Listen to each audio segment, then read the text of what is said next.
अगले सेगमेंट पर नजर डालेंगे पावर प्ले। और सोनी जी, मैं आपके पास आना चाहूंगी। पावर प्ले सेगमेंट में आपके कौन से स्टॉक्स रहेंगे? यहाँ पे मेरा पहला पिक रहेगा पीवीआर में। पीवीआर आइनॉक्स में हम देख सकते हैं कि 1400 का एक अच्छा सपोर्ट है, उसको ब्रेक भी नहीं कर रहा है। सो 1400 स्टॉप लॉस के साथ आप बाय कर सकते हैं 1450 1460 टारगेट के लिए आप बाय कर सकते हैं। ये है पहला पिक। दूसरा पिक रहेगा भारत फोर्ज में। भारत फोर्ज में कल भी हमने देखा था कि एक अच्छा 1200 रेजिस्टेंस को ब्रेक करते हुए आ रहा था जब सडनली मार्केट में वॉलेटाइल हुआ था, बट आज भी हम देखेंगे तो उस लेवल को रीअप्रोच कर रहा है करेंटली।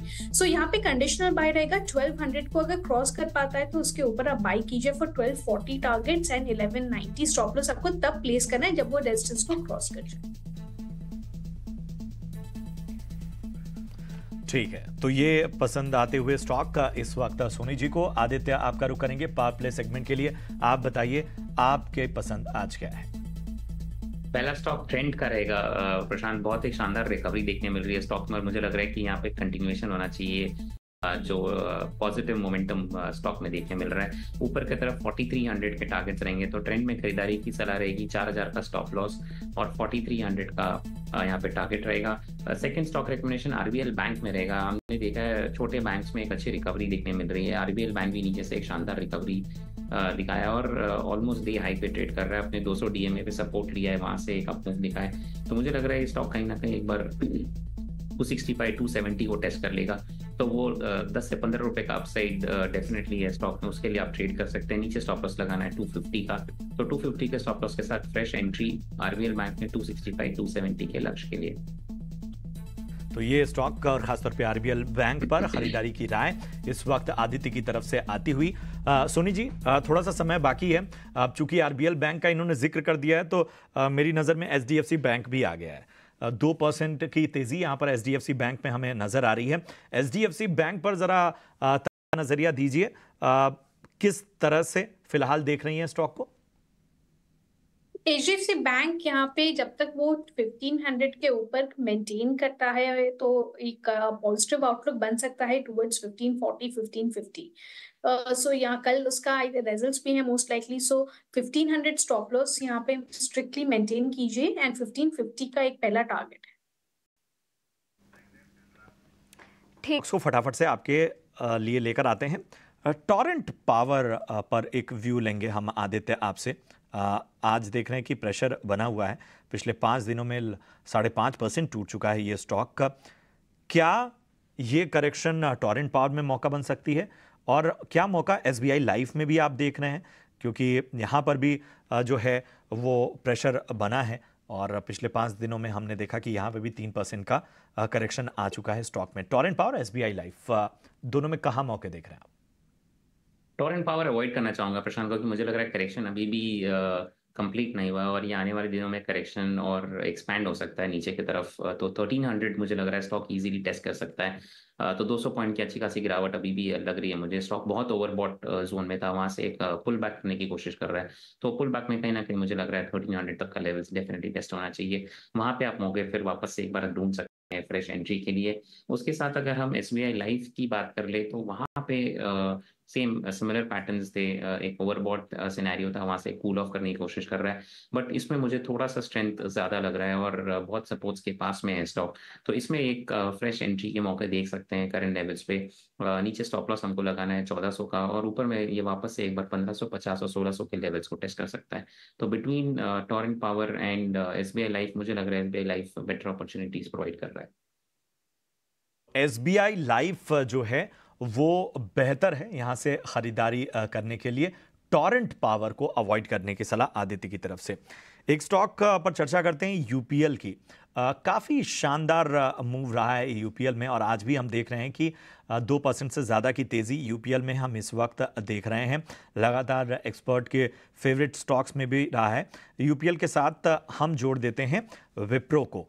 आज जो हैं वो नतीजे आने, नतीजों पर तो नजर रहेगी, लेकिन यूपीएल और विप्रो में भी हम देख रहे हैं कि 2.25% की तेजी इस वक्त नजर आ रही है। यूपीएल और विप्रो, सोनी जी कैसे लग रहे हैं दोनों? सारे केमिकल स्पेस में अभी करंट 1 आवर से काफी स्ट्रॉन्ग रिकवरी आ रहा है। आई थिंक कुछ न्यूज इम्पैक्ट भी हो सकता है। यूपीएल में अगर हम बात करें तो 500 का रेजिस्टेंस है। एज लॉन्ग एज 500 के ऊपर नहीं जाता है तब तक वहां पे एक फ्रेश लॉन्ग्स करने की सलाह यहाँ पे नहीं रहेगी। कंडीशनल बाय रहेगा। अगर 500 को क्रॉस कर पाता है तो ही उसके ऊपर आप बाई कर सकते हैं फॉर टारगेट्स ऑफ 540। सो तब तक के लिए अवॉइड करना बेटर है। ये नज़रिया फिलहाल नज़र आता हुआ यूपीएल और अहम स्टॉक्स पे। चलिए बढ़ते हैं आगे, और चुनावों का भी दौर है, वोटिंग चल रही है। सुबह से ही लगातार मतदाता ईवीएम में तमाम कैंडिडेट्स, तमाम उम्मीदवारों की किस्मत का फैसला कैद कर रहे हैं, अपने वोट की चोट दिखा रहे हैं। और इसी कड़ी में बात कर लेते हैं मुजफ्फरनगर की। बहुत ही इंटरेस्टिंग सीट है। अगर हम देखें यहाँ पे तो ये जो पूरा यहाँ मुकाबला है वो दिलचस्प इसलिए है क्योंकि पिछले 2 चुनावों में यहाँ पर त्रिकोणीय मुकाबले देखने को मिले हैं। और यहाँ संजीव बालियान, संगीत सोम, ये ऐसे नाम रहे हैं जो कि पूरी तरह से यहाँ पर इनका सिक्का चलता रहा है। हमारे साथ पुलकित नागर मुजफ्फरनगर से मेरे संवाददाता जुड़ चुके हैं। पुलकित, सबसे पहले तो चूंकि ये लोकतंत्र का उत्सव है तो हमारे वोटर्स के उत्साह की जरा कुछ तस्वीरें बताइए।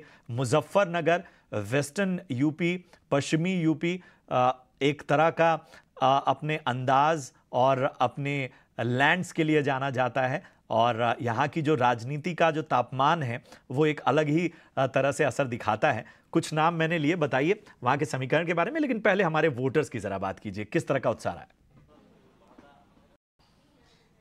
देखिए, आपने जो 2 नाम लिए, संजीव बालियान और संगीत सोम, इन दोनों में इस बार टकराव की स्थिति थी।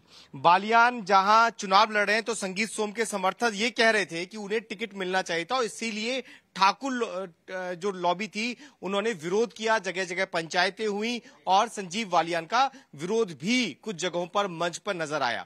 हालांकि मुख्यमंत्री योगी आदित्यनाथ की तरफ से दोनों के बीच में पैचअप की कोशिश की गई। जगह जगह जनसभाओं के जरिए ये संदेश देने की कोशिश की कि वोट जो है वो बीजेपी को देना है, संजीव बालियान या फिर संगीत सोम वाले झगड़े में कोई नहीं आना, इंडिविजुअल कोई झगड़ा नहीं होता, ये संदेश देने की कोशिश की गई। दूसरी तस्वीर में दिखा रहा हूं कि किस तरीके से वोटर्स यहां पहुंचे। हालांकि अभी बहुत ज्यादा संख्या वोटर्स की नहीं है। यहां पर माना जाता है कि सुबह और शाम के वक्त ज्यादा लोग अपने घरों से बाहर निकलते हैं, लेकिन संजीव बालियान के लिए इस बार बहुत बड़ी चुनौती है। उसकी वजह यह है कि 2014 में जब चुनाव हुआ था तो संजीव बालियान करीब 4 लाख वोटों से जीते थे, लेकिन उसके बाद 2019 का जब चुनाव हुआ तो मात्र ये अंतर 6000 वोट पर रह गया। वोटिंग प्रतिशत भी कम हुआ और उसका भी नुकसान लोगों को उठाना पड़ा। एक वोटर सामने से वोट देकर आ रहे हैं, इनसे भी जान लेते हैं कि क्या मुद्दे रहेंगे, किन मुद्दों के आधार पर वोट हो रहा है जी? महंगाई के ऊपर है जी सर। महंगाई के ऊपर, तो नाराजगी महंगाई को लेकर? महंगाई है और विकास, लॉ एंड ऑर्डर, ये स्थिति में सुधार? क्योंकि मुझे याद है कि इसको लेकर भी बहुत नाराजगी होती थी। हाँ जी, नाराजगी थी, वैसे काफी सुधार है, पर बाकी ये है महंगाई, बेरोजगारी, चीजों के ऊपर मेन वे है। चलिए, और भी कुछ लोग आपको सामने नजर आ जाएंगे। ये इनकी ड्यूटी लगी हुई है। और एक चीज मैं आपको और बताना चाहता हूं कि वोट प्रतिशत 2014-2019 में घटा।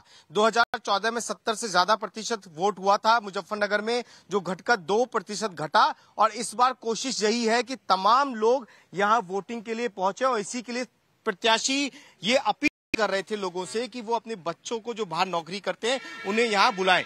आप वोट डालने जा रहे हैं, वोट डालते समय मुद्दा क्या होगा? डाल के आ रहे फिर बताते हैं। सोच क्या है, मुद्दा क्या होगा? डाल के आ रहे फिर बताते। चलिए, आप तस्वीरें देख लीजिए, लोग अभी पहुंच रहे हैं वोटिंग के लिए। सुरक्षा यहाँ पर बड़ा मुद्दा रहा है, जिसका जिक्र अमित शाह कर भी रहे थे कि पहले महिलाएं जब अपने घर से बाहर निकलती थी तो उन्हें जेवर की चिंता होती थी कि कोई छीन के ना भाग जाए। तो सुरक्षा यहाँ लॉ एंड ऑर्डर की स्थिति को लेकर मजबूत बात रही है। महिलाएं कुछ आ रही हैं, कुछ सुरक्षा बढ़ी क्या महिलाओं को लेकर? मुद्दा क्या होगा जब आप वोट डाल रही होगी? मोदी का। अच्छा, देखिए, मुद्दे के नाम पर उन्होंने अपने जिनका समर्थन करना चाहती थी उनका नाम लिया, लेकिन मुजफ्फरनगर वो जगह है जहां से 2014 के चुनाव की पूरी रणनीति तैयार की गई। और यही वजह है कि बीजेपी के तमाम बड़े दिग्गज नेताओं की कोशिश ये रही कि संगीत सोम और संजीव बालियान के बीच में जो टकराव की स्थिति थी उसे किसी तरीके से खत्म किया जाए। मुजफ्फरनगर सीट ठीक है पुलकित, बहुत बहुत धन्यवाद हमारे साथ जुड़ने के लिए।